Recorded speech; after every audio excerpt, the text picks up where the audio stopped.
This 18-year-old built 3 businesses and all of them failed. However, his next big idea is taking off. How? By building a business around the biggest opportunity, artificial intelligence. Before this business, Shubham's journey had lots of up and down. One thing I think which is very important for me is to be like consistent throughout. Now, he's living the teenage life by living in a penthouse, having his own office, and traveling the world. How on earth is he able to do all this at just a young age? To find out, watch this entire episode as we talk about AI, Shubham's journey, and his advice to all the listeners out there. The AI revolution is here, and Shubham is a living proof. This is Rizwan, and you're watching the CEO Corner. Hey Shubham, welcome to the show, man. Thanks for having me. So people are watching, where are you and what's your sneaker? Say where we are right now. Sure. My name is Shubham Kumar. I am 18-year-old startup founder. I'm working on a company. I'm building a company called Second Brain Labs. It's a AI SaaS startup where we are helping companies to talk to their users and scale using AI. Nice. So Shubham, you come a long way. Obviously, you're 18 right now. It's take me back. How did you get started with entrepreneurship? Tell me about the early stages. Sure. I come from a family background where all of my family members are jobs, to be specific, government jobs. So I had a different perspective in my life. I started in December 2016 from uploading my first YouTube video, right? That did not eventually work out. So I just tried uploading YouTube videos, but eventually it was not working out. It was 2018 when I thought, okay, YouTube is not working for me, but all the skills that I learned from video editing and publishing it online, I started freelancing with all those skill sets, right? So in 2018, it was my first paycheck that I got from my freelancing stuff. After that, I realized that if online mediums you can earn money, right? My parents were not actually very supportive in the initial days. But when I showed that I can actually make money from internet, right? I tried to scale that. My first 600 rupee, I wanted to scale that to 6 crores, right? So after that, I started freelancing. From freelancing, I started building my own websites out there. I used to write articles for other people. So all the money I made, I started to have my own blogs, right?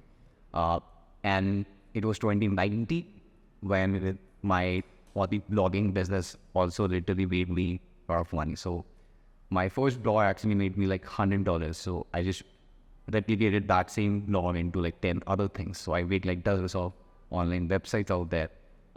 And combined in 1.5 years of time, all the blogging business paid me $30,000 revenue into it. That was actually starting off my career. After that, I wanted to scale on the things to a next level, right? So I thought, okay, website business is not gonna make it a really big business. So I started having a application-based business out there. So I made my first application-based company known as Kharidar, which was a product search engine. So you can search any product you want in the app. So the app would actually analyze hundreds of websites out there and it would show you the top 10 results, right? So shopping was made easy in that side. That did not work out. I had the first time for that. It was, I think 2019, at the time of COVID, right? After that, that startup did not work out so well. Then I pivoted that into building Crypto, which was my second application-based startup. It was again 2019. I started in March 2019. I worked a lot on that, sacrificed a lot. I was an average student in my classroom, and I had to sacrifice a lot of my friends because their vision was not actually aligned with me. Everybody wanted to be something in a traditional path, but I wanted to do something really different. I wanted to build something at a scale, right? I had to sacrifice all my friendship. There's a quote I say that 95% of friendship would be lost if you enter into entrepreneurship. So I did the same. So crypto was a crypto investing application that actually had that went to 15,000 active retail investors on my app, and we did more than $200,000 worth of transaction in that application. But that also did not work out so well. Instead of having a 6 to 12 people team in total. Due to all the crypto market crashes, all the government rules and regulations, the business was very hard to sustain. I had to shut it down. It was very, very sad moment for me because I have worked on it for a very long time, but now I had to shut it down. I was very lonely. I was alone. I didn't know exactly what to do next, right? So after that, in the crypto I started in 2021, it worked for 2022. Like I shut it down in April 2022. After that, I took a year break to actually realize what to do next or what are the problems I can solve. So after that, in 2023, right, the starting in 2023 in April, I got an idea about secondary labs. It was basically a problem from my previous company and said that I wanted to solve, and it would actually make a great business. So I started secondary labs in April 2023.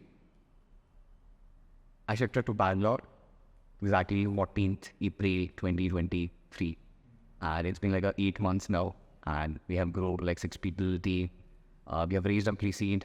We are actually growing a lot, and we would be making like $1 million projected year at the end of $1 million. Yes. Looking forward for. So for people watching right now, right, they want to get started. They're students, but they don't know where to start. What can they do? I feel that, the idea of entrepreneurship should actually come from inside, right? Yeah. Firstly, you should question yourself, why do you want to be an entrepreneur, right?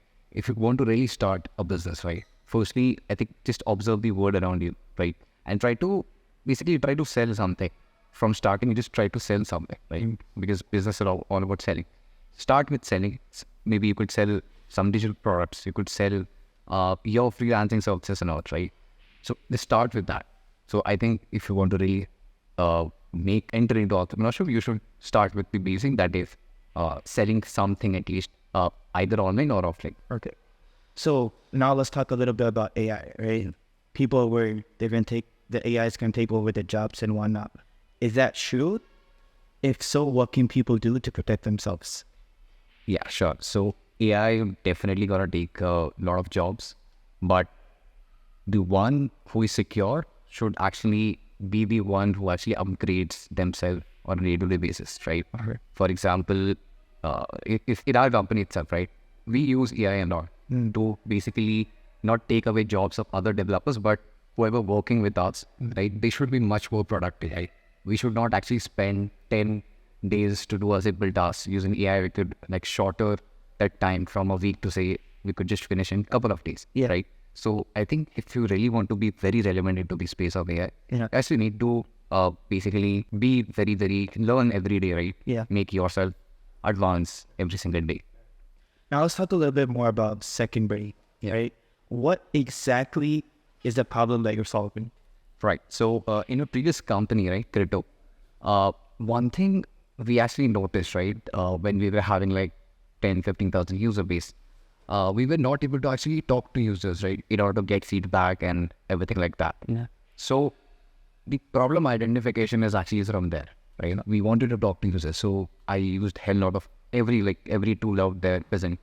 So I was not able to do that efficiently. So I asked all of my team members to just leave some of the jobs and just talk to users, right? But that is also not very scalable. Yeah. One person can maximum talk like 10, 15, 30 people a day. Yeah. So identification of problem is from there. So what we are doing, we are basically creating second brain, that is like a custom large language model created for every single company out there with all their data, right? Their personal data, their company's data, customer chats data, to basically create that second brain version, which could be integrated with any messaging channel out there. Messaging channel could be WhatsApp, Instagram, Discord, wherever your users are basically, right?